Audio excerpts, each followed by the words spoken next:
Aujourd'hui, il y a le cannabis. Alors, d'autres pays Ah, l'ont légalisé à des fins thérapeutiques, mais pas la France. Vous, Jean-Jacques Simon, vous avez été arrêté avec 400 grammes. exactement. Vous avez été jugé. La Exactement. procureure s'est rangée de votre côté. Exactement. Puisque vous étiez, en tant que malade du sida, vous aviez besoin de ce cannabis parce que c'était thérapeutique. Et elle a dit, la loi est censée protéger les individus. Dans votre cas, elle ne vous protège pas et vous met même en danger en vous empêchant l'accès à votre temps de traitement. Vous avez été relaxé. Oui, mais en même temps, ils m'ont laissé partir en danger puisqu'ils m'ont pas rendu le traitement. C'est vrai. Dans c'est ce la que vous avez- logique, quand ils m'ont demandé à la fin, est-ce que vous avez quelque chose à rajouter, j'ai dit oui, c'était super bien, j'étais super content. Vous avez été Mais relaxé. Hein. Ah oui, oui, mais j'ai quand même un souci intellectuel avec le fait que la loi me met en danger en m'empêchant l'accès du traitement qui est dans la pièce d'à côté, qu'il suffit Les 400 d'envoyer un grammes. représentant de la loi aller chercher, me le rendre, je pars, je suis plus en danger. Les 400 grammes de Les cannabis. 400 grammes de cannabis. Ils l'ont pas fait. Elle a même ri, la présidente. Ils ont ri, ils ont ri, et moi aussi j'ai ri, parce que c'était pas du tout, je n'avais aucun espoir, je suis pas du genre à aller, parce que j'en ai vu sur internet, je vais porter plainte contre l'État, ils m'ont volé mon... Oh, ils ont volé ton cannabis,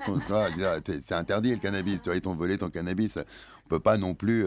Non, non, j'étais satisfait, maintenant j'ai Mais attends, trouvé qu'il n'y a pas de logique. le premier malade à avoir été relaxé par un tribunal français Ouais. pour détention et usage de cannabis à des fins thérapeutiques. Ah mais je vais quand même dire mieux, c'est que le lendemain, mon avocate m'a appelé à 9 h du matin en me disant que si jamais le parquet faisait appel contre moi à minima, elle me défendrait de la même façon. Elle m'a rappelé à 11 h en disant qu'il y avait eu un exercice d'incendie au palais, qu'elle était avec le procureur de la République et qu'il lui a dit qu'il n'était aucunement question de faire appel contre moi, que toute la juridiction était heureuse du verdict qui avait été rendu et que j'avais ému tout le monde avec mon histoire.